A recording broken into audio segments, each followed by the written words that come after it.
Hey guys, Gamers Never Say Die here, and today I'm bringing you my very first review, and get ready because it's going to be a classic. Let's take a look at the design of this system. It's pretty basic, nice box shape here. You got your basic power and reset button, very simple. And now you got this nice little dust flap. Not many game systems at the time had this. It was mainly top loaders like this. You just stick the game in the top. So that was nice. You also your game just slides right in there. You pop it in, pop it out with a nice little clicking motion. And right here is the partner that made this game system sell so well. Super Mario and Duck Hunt. Definitely a classic. Okay, let's take a look at the NES controller. I mean, at the time, this thing was revolutionary. I mean, it had a freaking D-pad. And everyone knows the D-pad is the freaking bomb. And everything was just so well placed. I mean, you had your pad, your select, your start, your B button, your A button. And, I mean, don't get me wrong, this thing did have its faults and its corners. I mean, you'll get some gnarly blisters off these things after playing for a few hours.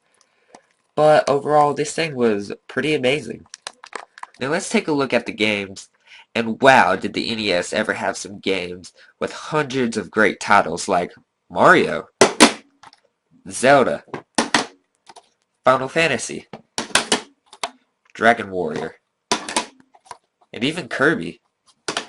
And I mean, even the games had these little nice dust shields they came with to keep dust out. I mean, it just feels like they're meant to be protected. Even though the games seem a little clunky, they had good aspects too, like this little grip, where you can put the games in the NES and pull them out easy. And let me tell you, these things are built like a brick. You can throw this thing off a bridge and it's not going to break.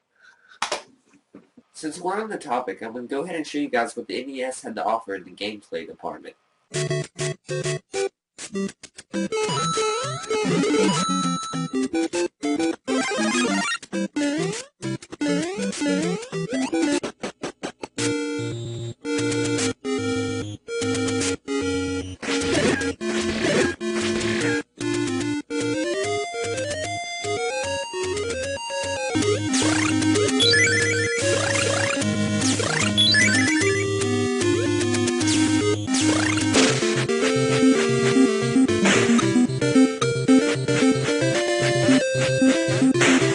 Now let's take a look at the back end of the system. Unlike a lot of systems at the time, the NES had two hookups. You could use the old RF adapter, which is definitely the worst way to go because it gives you such low quality.